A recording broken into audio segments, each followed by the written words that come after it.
নমস্কার বন্ধুরা, moms kitchen বেঙ্গলিতে আপনাদের স্বাগত জানাই। আমরা বাজার থেকে অনেক রকমের ফ্রুট জ্যাম কিনে থাকি, কিন্তু সেগুলিতে থাকে অনেক রকমের কেমিক্যাল।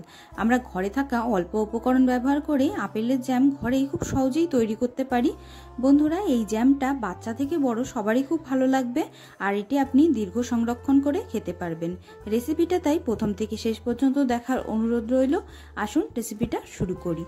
আমি আপেল নিয়ে নিয়েছি। আপেলগুলোকে আমি এরকমভাবে আপেলের খোসাটা ছাড়িয়ে চকচক করে কেটে নেব। আপেলটাকে বেশি ছোট করে কাটার কোনো প্রয়োজন নেই। দেখুন বন্ধুরা, ঠিক এরকমভাবে আপেলগুলোকে কেটে নিতে হবে। আমি সমস্ত আপেলগুলোকে কেটে নিয়েছি। আমি গ্যাসের ওপরে কড়াই বসিয়ে দিয়েছি। এর মধ্যে আমি দিয়ে দিচ্ছি জল। এবার আমি এর মধ্যে কেটে রাখা আপেলগুলোকে দিয়ে দেব। কেটে রাখা আপেলগুলোকে দিয়ে আমি এটাকে কিছুক্ষণ ঢেকে নেব। ঢেকে দেওয়ার কারণ হলো যাতে আপেলগুলো খুব ভালোভাবে গলে যায়। দেখুন বন্ধুরা, আপেলগুলো আমি কিছুক্ষণ এরকমভাবে ঢেকে রেখেছিলাম। এখন আমি এই ঢাকনাটা তুলে খুন্তির সাহায্যে এটাকে ভালোভাবে মিশিয়ে নেব। আপেলগুলো খুব সুন্দরভাবে গলে গেছে। আর রেসিপি ভালো লাগলে ভিডিওটিকে একটা লাইক করে নতুন বন্ধুদের সাথে শেয়ার করে তাদের দেখার সুযোগ করে দেবেন। আর আমার চ্যানেলটিতে নতুন হয়ে থাকলে চ্যানেলটিকে সাবস্ক্রাইব করে বেল আইকন দাবাতে ভুলবেন না, আমার ভিডিও নোটিফিকেশন প্রথমেই পাওয়ার জন্য। আপেলটাকে আমি কিছুক্ষণ জল টানানোর জন্য এরকমভাবেই বসিয়ে দেব। এবার আমি একটা গোটা পাতিলেবুর রস করে নিচ্ছি। বন্ধুরা, গোটা পাতিলেবুর রস করে নেওয়ার কারণ হচ্ছে আপেলের জ্যামটা যাতে একটু টক মিষ্টি ভাব আসে, তার জন্য আমি একটা গোটা পাতিলেবুর রস দিচ্ছি। আমি পাতিলেবুর রসটা এখন আপেলের মধ্যে দিয়ে দিচ্ছি। এখন আমি খুন্তির সাহায্যে এটাকে খুব ভালোভাবে মিশিয়ে নেব। খুন্তির সাহায্যে ভালোভাবে মিশিয়ে এটাকে একদম মিহি করে নিতে হবে। দেখুন বন্ধুরা, ঠিক এরকমভাবে এটাকে মিশিয়ে নিতে হবে।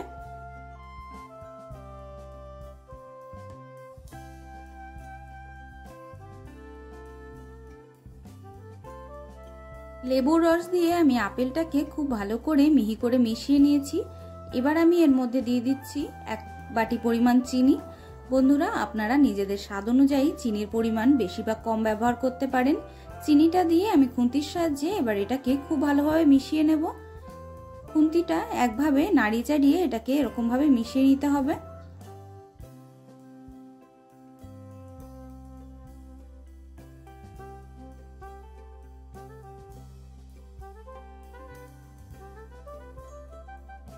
আপেলের মধ্যে চিনি দেওয়ার জন্য এর ভেতরে এই জলের পরিমাণটা এরকম বেশি হয়ে গেছে, আপেল থেকে জল বেরিয়ে গেছে।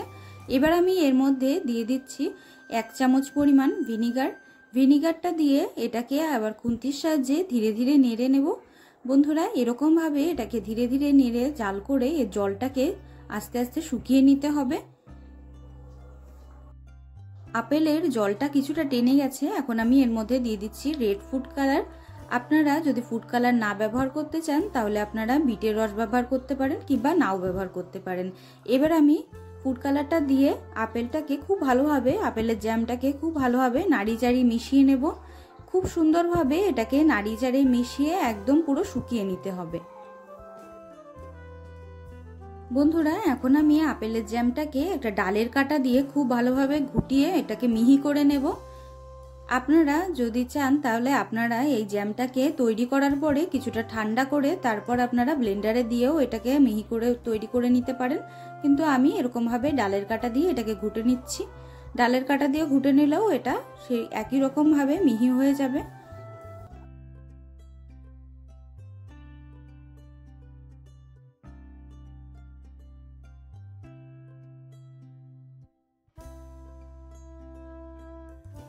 দেখুন বন্ধুরা, ডালের কাঁটা দিয়ে ঘোটার পরে আপেলের জ্যামটা কতটা মিহি হয়ে গেছে।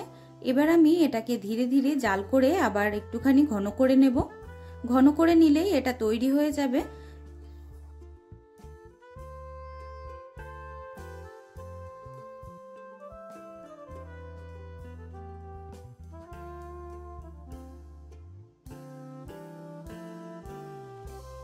বন্ধুরা, আপেলের জ্যামটাকে আমি ধীরে ধীরে জাল করে একদম শুকিয়ে এই যে তৈরি করে নিয়েছি। কত সুন্দর লাগছে দেখতে। এটা দেখে কেউ বলতেই পারবে না যে এটা ঘরে তৈরি করা, একদম ফ্রেশ আপেল দিয়ে তৈরি। এরকম ভাবে আপেলের জ্যাম একবার অবশ্যই আপনারা তৈরি করে খেয়ে দেখবেন। অসাধারণ খেতে লাগে, মার্কেটের থেকেও ভালো লাগবে খেতে। আমি এবার এই জ্যামটাকে রেখে কিছুক্ষণ ঠান্ডা করে নিয়েছিলাম। এবার এটাকে আমি একটা কাচের পাত্রে তুলে নিচ্ছি। দেখুন কত সুন্দর দেখতে লাগছে, কেউ দেখে বলতেই পারবে না যে এটা ঘরে তৈরি। এরকম ভাবে অবশ্যই একবার জ্যাম তৈরি করে খেয়ে দেখবেন আর আমাকে কমেন্টে জানাবেন কেমন হয়েছে। আপেলের এই জ্যামটা ব্রেডের সাথে, রুটির সাথে, যে কোনো কিছুর সাথে বা এমনি খেতেও অসাধারণ লাগবে। আমার রেসিপি ভালো লাগলে আমার চ্যানেলটাকে সাবস্ক্রাইব করে বেল আইকন দাবিয়ে আমার পাশে থাকবেন এমনই রেসিপি আরও দেখার জন্য। আপনারা সবাই খুব ভালো থাকবেন, সুস্থ থাকবেন। দেখা হবে পরের ভিডিওতে নতুন রেসিপি নিয়ে। রেসিপিটা প্রথম থেকে শেষ পর্যন্ত দেখার জন্য আপনাদের অনেক ধন্যবাদ।